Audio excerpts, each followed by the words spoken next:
नमस्कार, आप देख रहे हैं अखंड भारत, साथ में आपके शिखा ठाकुर। अखंड भारत में देश के हर हिस्से की खबर हम आप तक पहुंचाते हैं। प्रधानमंत्री नरेंद्र मोदी संकेतों में संदेश देने की कला में माहिर है। एक बार फिर से ये संदेश दिया और ये संदेश किसी और को नहीं बल्कि पड़ोसी मुल्क को दिया गया। पीएम मोदी और ऑस्ट्रेलियाई पीएम एंटनी अल्बनीज अहमदाबाद के स्टेडियम में मिले। वैसे तो इसे क्रिकेट डिप्लोमेसी के तौर पर देखा जा रहा है, मगर इस डिप्लोमेसी से चीन को मिर्ची लगनी पूरी तरीके से तय है। आपको एक रिपोर्ट दिखाते हैं।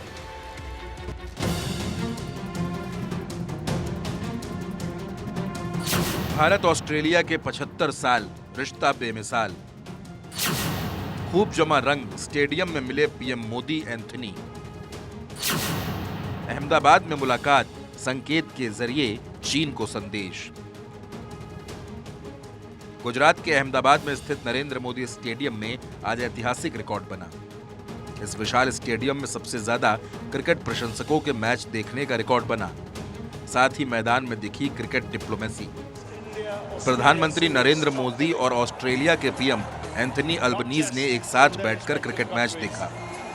भले ही दोनों प्रधानमंत्री क्रिकेट मैदान में थे, लेकिन संदेश खेल की सीमा से इतर कूटनीति के मैदान तक पहुंच गया।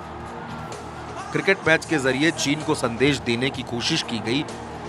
दरअसल ऑस्ट्रेलिया और भारत क्वाड के सदस्य हैं। चीन को घेरने के लिए इस संगठन को काफी अहम माना जा रहा है, क्योंकि इसमें भारत ऑस्ट्रेलिया के अलावा चीन और जापान सदस्य हैं। ऐसे में क्रिकेट फील्ड पर क्वाड देशों के दो प्रधानमंत्रियों की एकजुटता के प्रदर्शन वाली तस्वीर से कूटनीति के मैदान में बड़ी चाल चली गई। समुद्र में चीन अपनी शक्ति बढ़ाने में जुटा हुआ है। क्वाड देश इसको लेकर नई नई रणनीति बना रहे हैं। दोनों देशों के प्रधानमंत्रियों की मुलाकात से चीन को मिर्ची लगी होगी। पिछले कुछ दिनों से देखा जाए तो भारत और ऑस्ट्रेलिया के बीच संबंध मजबूत होते जा रहे हैं। पिछले कुछ सालों से दोनों देशों के बीच बढ़ती मित्रता से चीन को संदेश देने की कोशिश की जा रही है। पिछले कुछ सालों से भारत ऑस्ट्रेलिया की दोस्ती बढ़ी है। 2020 में भारत ने नौसैनिक मालाबार अभ्यास में ऑस्ट्रेलिया को शामिल किया। इस साल अगस्त में पहली बार मालाबार अभ्यास ऑस्ट्रेलिया में आयोजित किया जाएगा। भारत के लिए ऑस्ट्रेलिया कितना अहम है, इसका अंदाजा इस बात से लगाया जा सकता है कि विदेश मंत्री एस जयशंकर एक साल में 3 बार ऑस्ट्रेलिया का दौरा कर चुके हैं और इसके जरिए पड़ोसी मुल्क चीन को संदेश दे चुके हैं। प्रधानमंत्री नरेंद्र मोदी और ऑस्ट्रेलिया के पीएम एंथनी अल्बनीज के बीच अहमदाबाद के क्रिकेट स्टेडियम में जो गर्मजोशी और जुगलबंदी दिखी, वो दोनों देशों के मजबूत होते रिश्तों की एक झलक है। ये मोदी स्टाइल है जिसने डिप्लोमेसी को दिल्ली के हैदराबाद हाउस के बंद कमरों से दुनिया के सबसे बड़े क्रिकेट स्टेडियम में पहुंचा दिया। शायद ये मोदी की अगुवाई में भारत के वैश्विक ताकत बनने के संकेत हैं। पीएम मोदी ने 2014 में दिल्ली की सत्ता संभाली और उसके बाद कई बड़े बदलाव किए। पिछले करीब 9 सालों में 18 देशों के राष्ट्रपति और प्रधानमंत्री अहमदाबाद के मेहमान बने हैं। इनमें दुनिया के कई ताकतवर मुल्कों के राष्ट्राध्यक्षों के नाम भी शामिल हैं। पीएम मोदी ने डिप्लोमेसी के जरिए नई चीजों को जोड़ते हुए नए भारत के विविध रंगों को भरने की कोशिश की है। ऑस्ट्रेलिया के पीएम जब अहमदाबाद पहुंचे तो सबसे पहले वो सीधे साबरमती आश्रम गए और महात्मा गांधी को नमन किया। गुजरात में होली खेली और फिर गुरुवार को पीएम मोदी के साथ क्रिकेट मैच देखा। पीएम मोदी ने क्रिकेट डिप्लोमेसी के जरिए संबंध मजबूत करने के साथ साथ दुनिया को कई तरह के संदेश दिए। पड़ोसी मुल्क चीन को बता दिया कि उनके लिए ऑस्ट्रेलिया कितना अहम है। Bureau report, Bharat 24। देखिए, सरहद पर भारत अपनी तैयारियों को लगातार मजबूत करने में जुटा है। निगरानी तेज कर दी गई है। चप्पे चप्पे पर भारतीय सैनिकों को तैनात किया गया और चीन पाकिस्तान के हर एक्शन पर पैनी नजर रखी जा रही है। इसी बीच अमेरिका की इंटेलिजेंस कम्युनिटी की सालाना रिपोर्ट पेश की गई, जिसमें यह साफ तौर पर कहा गया कि पड़ोसी देशों ने अगर भारत को उकसाया तो उनकी खैर नहीं। पीएम मोदी के नेतृत्व में भारत करारा जवाब देगा।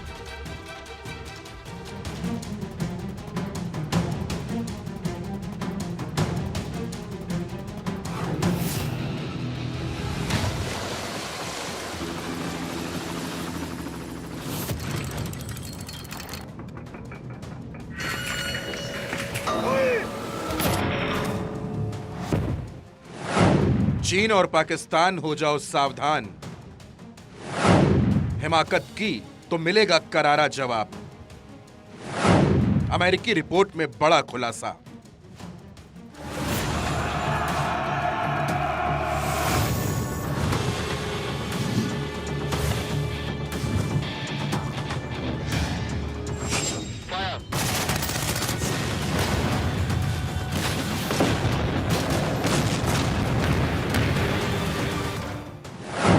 पाकिस्तान से 1948, 65, 71 और करगिल युद्ध हो चुका है और चारों बार पाकिस्तान को हार का मुंह देखना पड़ा।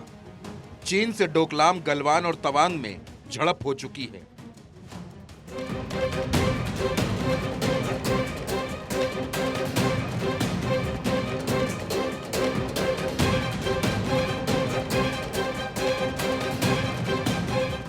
पड़ोसी मुल्कों से पिछले कुछ दिनों से भारत के संबंध अच्छे नहीं रहे।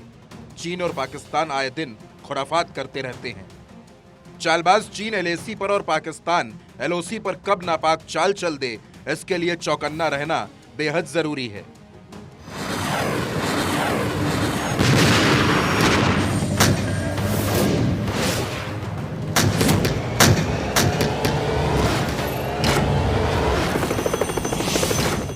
यही वजह है कि भारत बॉर्डर पर फुल एक्शन में है। दुश्मनों को करारा जवाब देने के लिए पूरी तरह से तैयार है। अब तो अमेरिकी रिपोर्ट ने कह दिया है कि मोदी सरकार चीन और पाकिस्तान के किसी भी उकसावे का माकूल जवाब देने के लिए तैयार है। अमेरिका की इंटेलिजेंस कम्युनिटी ने दावा किया है कि आने वाले समय में चीन और पाकिस्तान के साथ भारत के रिश्तों में तनाव और भी बढ़ेगा, जिसका जवाब भारत सैन्य कार्रवाई करके देगा। रिपोर्ट में कहा गया है, भारत और पाकिस्तान के बीच संकट गंभीर है। दोनों देशों के पास परमाणु हथियार हैं।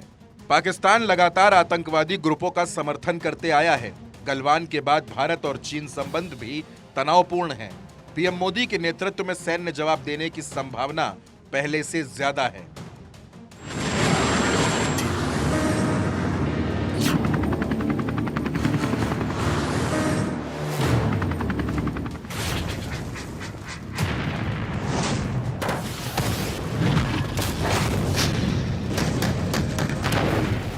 अगर पाकिस्तान ने इस बार छेड़ा तो भारत मुंहतोड़ जवाब दे सकता है, बड़ा हमला कर सकता है। ये दावा अमेरिकी खुफिया एजेंसियों ने अमेरिकी कांग्रेस में रखे अपनी रिपोर्ट में किया है। साफ तौर पर है कि पाकिस्तान और चीन से संबंध बिगड़ने की बात भी इस रिपोर्ट में कही गई है और ये भी दावा किया गया है कि अगर पाकिस्तान ने इस बार भारत को छेड़ने की कोशिश की तो भारत पीएम नरेंद्र मोदी के नेतृत्व में बड़ा हमला कर सकता है। अमेरिकी संसद में एनुअल थ्रेट असेसमेंट यानी बाहरी खतरों का सालाना आकलन करने वाली रिपोर्ट पेश की गई और इस रिपोर्ट में कहा गया है कि चीन और भारत बातचीत के जरिए बॉर्डर पर जारी विवाद को कम करने की कोशिश कर रहे हैं। इसके बावजूद दोनों देशों के बीच रिश्तों में तनाव बना रहेगा। वहीं रिपोर्ट में यह भी कहा गया है कि 2021 में लाइन ऑफ कंट्रोल पर हुए सीज फायर के समझौते के बाद से दोनों देश संबंधों में शांति कायम रखना चाहते हैं, मगर पाकिस्तान की नापाक हरकत की वजह से शांति कायम करना मुश्किल हो रहा है। रिपोर्ट जारी होने के बाद अमेरिका के स्टेट डिपार्टमेंट के प्रवक्ता नेड प्राइस ने इस पर टिप्पणी की। आतंकवाद को लेकर जब सवाल किया गया तो नेड प्राइस ने कहा कि दुनिया के लिए ये चीन और पाकिस्तान से बढ़ते खतरे के बीच भारतीय सेना पूरी तरह से मोर्चा संभाल रही है।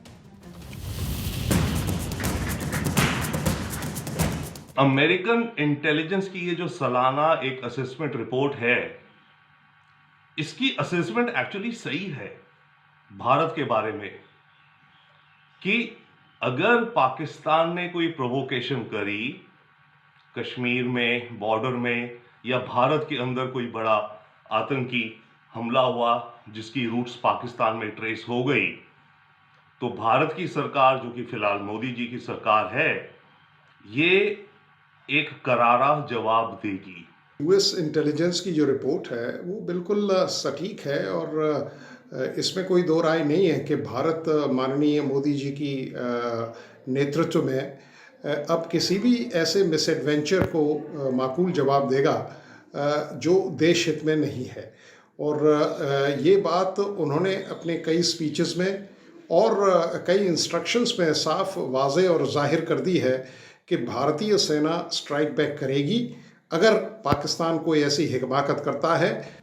चीन बॉर्डर पर वास्तविक नियंत्रण रेखा यानी एलएसी पर भारतीय सेना ने निगरानी बढ़ा दी है। लद्दाख में तैनात सेना के जवान गलवान घाटी और आसपास के इलाकों में घोड़ों से पेट्रोलिंग की जा रही है। चप्पे चप्पे पर भारतीय सैनिक तैनात हैं। चीन की हर गतिविधि पर पैनी नजर रख रहे हैं। अमेरिकी रिपोर्ट से साफ लग रहा है कि भारत अपनी सरहद को बचाने के लिए किसी भी हद तक जा सकता है। साफ है कि ये भारत अब पहले वाला भारत नहीं है। ये नया भारत है जो दुश्मनों को घर में घुसकर मारने के लिए तैयार रहता है, दुश्मन को उसी की भाषा में जवाब देना जानता है।